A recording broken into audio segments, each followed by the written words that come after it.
Agent sends you a request for an audition. Oh my God, how much time do I have? Well, let's see, I have 2 days. Oh my God, I can't do that myself. I can't take myself. So I have to call my videographer. And the videographer has to have the time to see me and everything else, because I am unable, as an 80-something-year-old woman, to do a self-tape. So the first thing I know I have to do is I have to memorize the script. I print it so that I can memorize it, so there's a piece for the person who's going to read opposite me. And then, of course, he comes to the house to set up my apartment like a film studio.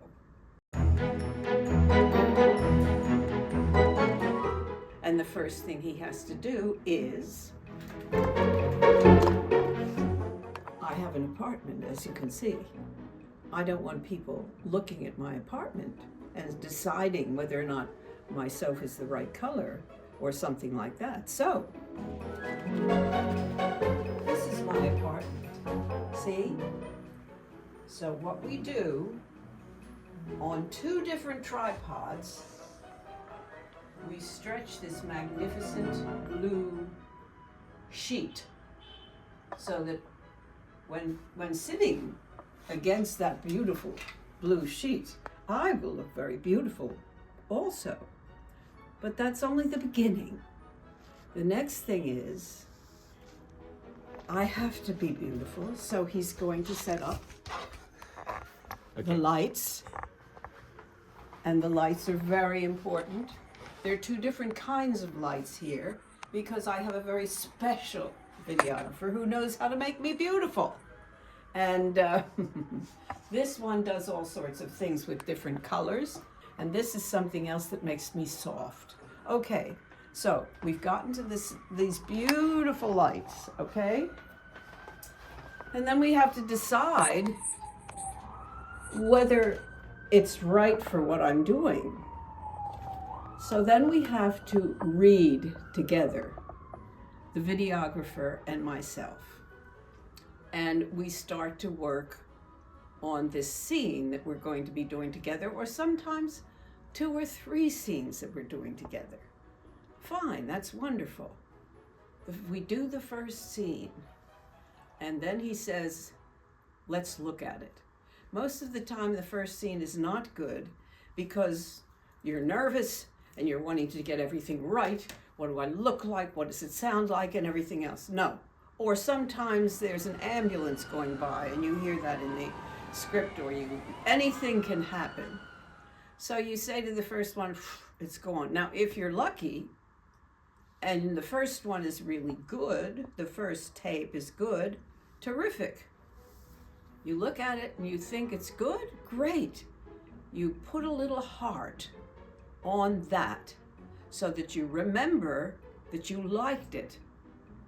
And you do the scene again, and you do it maybe, in some cases you only have to do it once because you have that character within you and you do it very well. But most of the time, I shouldn't say this out loud, but the scripts aren't as great as they could be, and you have to do the scene a few times.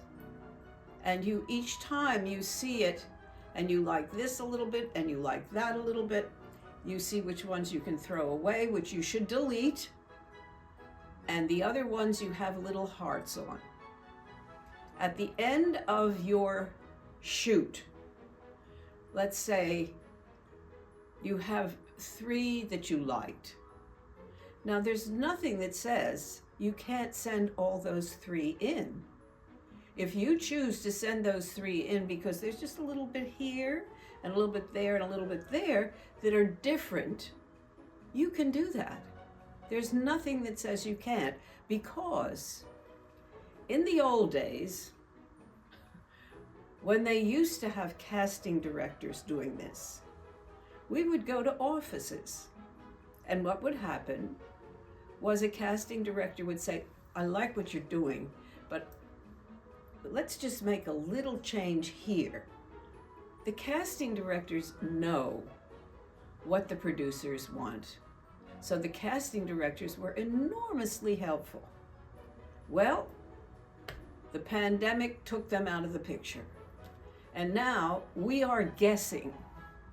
We are guessing as to what really is expected from those people that are the production company. And I find that very sad that we no longer have the casting director.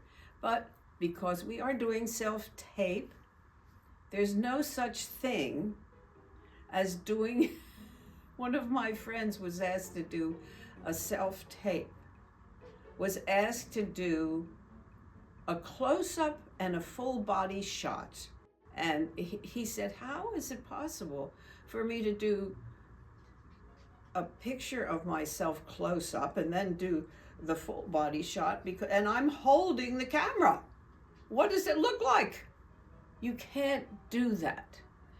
You cannot have a self-tape that is really a self-tape. When you're doing your last moment, you have to have somebody who knows how to do your face, and then the full body shot, and then it's finished.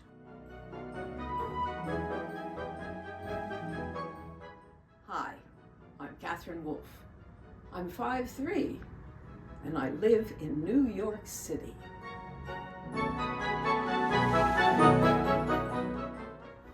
Or they just want to see your face. Then they have to know exactly how to have the face here. There has to be a certain amount of space above. It should only go from here to here. It's very specific what they ask for in this process of the introduction of yourself. Hi, Catherine Wolf, New York City. And they want that to be either in the beginning, and one of my friends also said, after he did this extraordinarily emotional scene, they wanted that introduction to be coming at the very end of the scene. So he's, and then he's, hello, I'm so-and-so, and this is where I live, and everything else. That's insane. I think it's totally insane, but I wasn't being asked to do that. So the point is, whatever you're asked to do, you don't know what they want in the offices there. The casting directors are the people who really know. And unfortunately, we have no contact with these people. So that is why I decided to do this little tape on self-tapes. Now you have to send in your self-tape. Now there is no way that I would even begin to know how to send something in, because I don't really do the internet very well, and I can't see very well. So I have to have a videographer who knows that you go to either WeTransfer or I forget, there's another thing. There are millions of different ways of getting it through, but I have no idea how to do that. And if you want to do it right, you can go to Screen Actors Guild, and they will teach you how to do that. They have a room where it's free. But I went once, and when they said, okay, now you can send it, I thought, what? Now I can send it? I mean, I'm an actress. I am not a videographer, a technical person in any way. So My suggestion to anyone who has been asked to do a self-tape and do it well, which is what we want to do, is to find somebody who knows how to do the technical part of it. Set up your apartment so it's a film studio while you're doing this, or set up wherever you want to do, though it's a film studio. Get the lighting perfect so that you look beautiful. Make sure that the person who is doing it with you knows how to read opposite you. Make sure you put those little hearts on the ones that you like so that you're not sending in the wrong ones. Finish this whole process by showing either your face and your full body shot or whatever it is on the slate, which they call it a slate. And then when it's that part is all done, you give this magnificent thing to your videographer, who you will ask to send it to the proper place. And then you hope. You hope that all of the things that you have done to create this possibility of a part works out. That's all you can do. Your job is only to do the self-tape. What happens behind the scenes, you have nothing to do with. Today, what's going on is everybody is supposed to be included. Nobody is supposed to be left out. And so there are many more people auditioning.